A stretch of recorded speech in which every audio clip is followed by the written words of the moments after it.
ரஜினியின் மகள் ஐஸ்வர்யா இயக்கத்தில் விஷ்ணு விஷால், விக்ராந்த் நடிப்பில் உருவாகியுள்ள லால் சலாம் திரைப்படம் நாளை பிரம்மாண்டமாக வெளியாக உள்ளது. இப்படத்தில் முதன்மை கதாபாத்திரத்தில் நிரோஷா, தங்கதுரை, தான்யா பாலகிருஷ்ணன் என பலர் நடித்திருக்கிறார்கள்.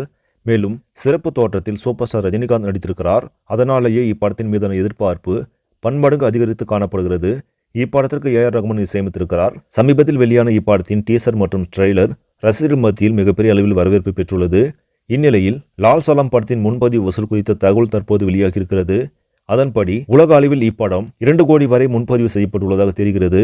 மேலும் முன்பதிவும் தற்போது வரை வேகமாக நடைபெற்றுக் கொண்டிருப்பதாகவும், அதனால் முதல் நாள் வசூலில் லால் சலாம் திரைப்படம் உலக அளவில் 8 கோடி வரை வசூலிக்கும் என்று எதிர்பார்க்கப்படுகிறது. கண்டிப்பாக லால் சலாம் திரைப்படம் ரஜினிக்காக மட்டுமே மிகப்பெரிய வெற்றி படமாக அமையும் என்றும் கோலிவுட் வட்டாரத்தில் பேசப்படுகிறது.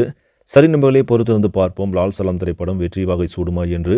இந்த செய்தி உங்களுக்கு பிடிச்சிருந்தால் லைக் பண்ணுங்கள், ஷேர் பண்ணுங்கள். மறக்காமல் சினி ஸ்டுடியோ தமிழ் சேனலை சப்ஸ்கிரைப் பண்ணுங்கள். அடுத்த வீடியோவில் சந்திக்கலாம். நன்றி.